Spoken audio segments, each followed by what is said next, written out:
Hello Facebook friends, দেখতে পাচ্ছেন এটা কাশ্মীরের শীতকালের একটা ভিডিও।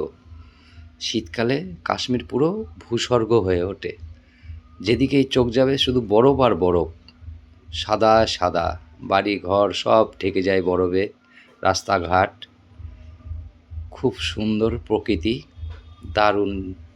যে দিকটায় চোখ যাবে সেদিকটাই পুরো সাদাই সাদা, বরফে ভর্তি। যার জন্যে সবাই কাশ্মীর, এত লোক ভালোবাসে কাশ্মীরকে। যে শীতকালে একরকম, গরমকালে আর এক রকম, এক একটা টাইমে কাশ্মীর এক এক রকম সেজে ওঠে। যার জন্যে সবাই বলে কাশ্মীরকে ভূস্বর্গ।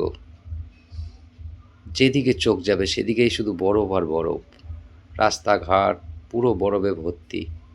খুব সুন্দর জায়গাগুলো, যেখানেই যাবেন আপনি, পেহেলগাঁও যান, দুধপাত্রি যান, সোনমার্গ যান, গুলমার্গ যান, যেখানেই যাবেন শুধু বরফ আর বরফ। শীতকালে চারিদিকে বরফে ভর্তি, খুব সুন্দর জায়গাগুলো। ভিডিওটা যদি ভালো লাগে লাইক কমেন্ট শেয়ার করে দেবেন। শেয়ার করে দিলে আর 5 জন ভিডিওটা দেখতে পারবে। খুব সুন্দর, আমার কাছে তো খুব সুন্দর লেগেছে। আপনাদের কাছে কেমন লেগেছে কমেন্ট করে জানিয়ে দেবেন। দেখুন শুধু বরফ আর বরফই, যেদিকে চোখ যায় সেদিকেই শুধু বরফ, সাদা।